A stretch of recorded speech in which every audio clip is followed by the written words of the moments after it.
Tom. My part's easy tonight. The official welcome. RR is beginning. Now, if you notice, the room is a little empty this evening. Ag Park is meeting tonight. That's another whole half of our rooms. There was a major conflict there. However, they get to watch this all on video, so no one's going to miss out. In fact, I got a number of text messages asking me, are you going to video this? We don't want to miss it. The answer is yes. We have such a great group here. I even hesitate saying this, but I think it's important. Please be respectful to our panel. Don't shoot the messenger, whichever red, blue, or no one chose the white side. Well, I think, Tom, that's you. You're neutral. You're right in the middle. I'm purple. Don't stand there. But we're going to ask that if you really hear something you like, something you don't like, don't applaud, don't boo, don't say hiss, don't do anything, because there's so many questions for tonight. If you do that, no one minds. Everyone wants some applause. However, we might get shorted a question if you do. Tom's already introduced himself. He is going to be our moderator this evening. We do have someone calling questions, C-U-L-L, not C-A. So if you have a question that you want to ask, please put up your hand. A beautiful young lady, Tracy, is going to come and give you a card to write the question. One card, one question. If you write 2 questions, 3 questions, sorry, the top one will be the one we choose. Can't have multiple questions on these cards. We will put similar questions together. So if you don't hear your question, you go, wait a minute, I asked. Listen carefully to the questions. Your question might be embedded in another one. And that way we can also get more questions out of the ones you're asking.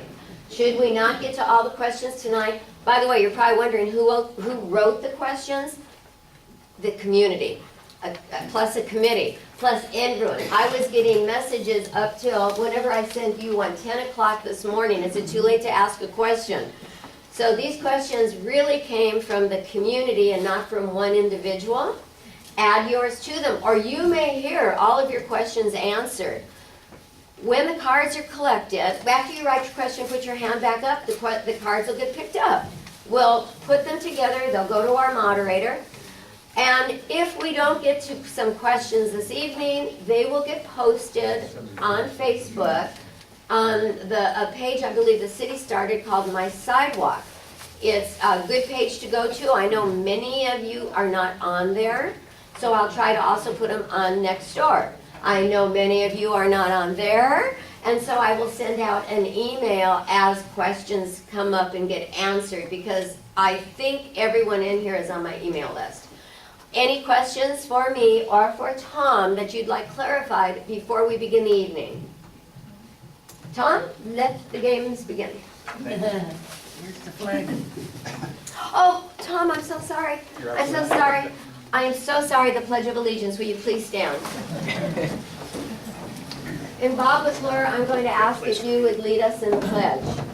I pledge allegiance to the flag of the United States of America and to the republic for which it stands, one nation, under God, indivisible, with liberty and justice for all.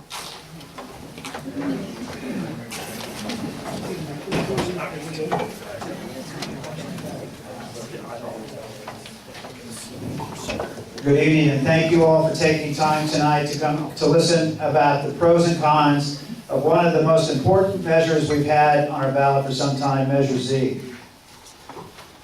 Again, my name is Tom Donahue. I'm a member of a downtown group called Dana, and I'm also a member of the Riverside Neighborhood Partnership. Most of you know what Measure Z is, but I'm going to do a very brief overview, and please take into account some of the terms I use, and there is some of the discussion on percent or 1 cent, but we're going through this as a brief explanation of what's going on. Measure Z proposes a 1% sales tax increase for the city of Riverside. The current sales tax is 8 cents on the dollar. The city keeps approximately 1 cent, and the remaining 7 cents goes to the state or the county.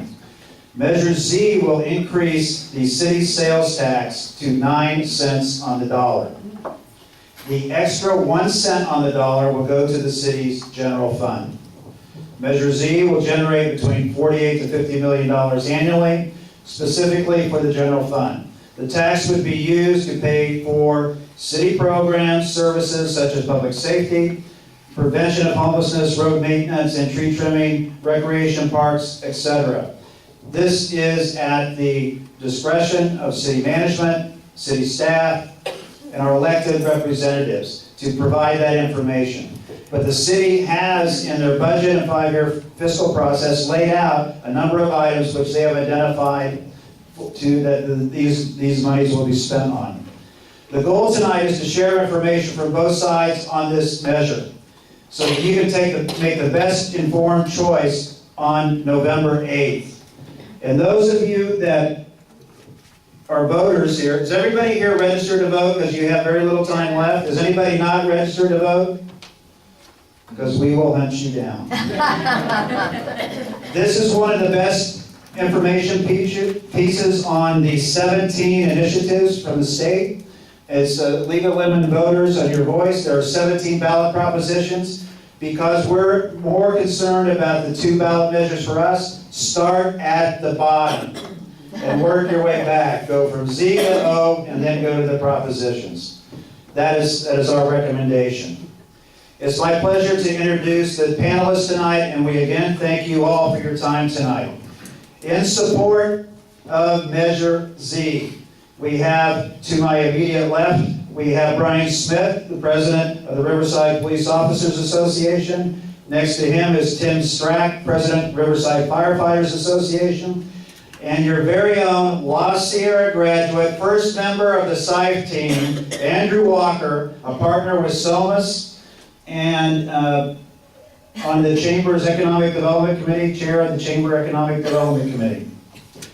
In opposition to Measure Z, we have Bob Buster, a former city council member, county supervisor.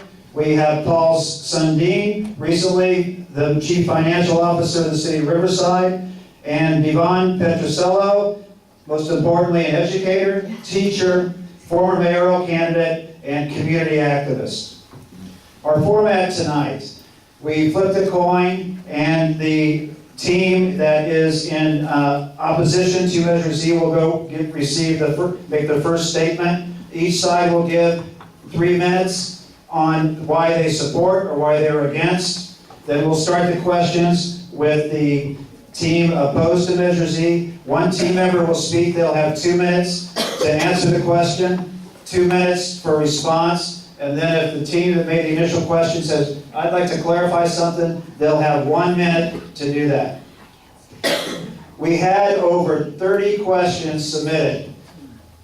So we're going to try to get through these as fast as possible. Please try to refrain from clapping or commenting or making comments. If you have a question, please write it down. There's somebody circulating, just wave it and we'll come pick it up. We'll bring it over here and we'll collate the questions and try to get them into the conversation. And that's what it's all about. Is there any questions? Linda? Are you going to hand out the cards to If everybody? anybody wants one, I'll Whoever raises their hand. I'm watching. The most important person in the room is Linda Baker. Because she is the timekeeper. So Linda's job is to make sure that we're on track, that she'll be raising different colored pieces of paper at different intervals. The most important piece of paper is the yellow sheet, which is about 30 seconds left. But if you hear the bell, for whom the bell tolls, that is the ending time we ask you to wrap up your question. If we feel the discussion is getting very positive, we want to continue it, I'll try to exercise my moderate to continue the conversation. With that, we'd like to turn this over to the team that is in opposition to Measure Z to let us know why you are opposed to this ballot measure.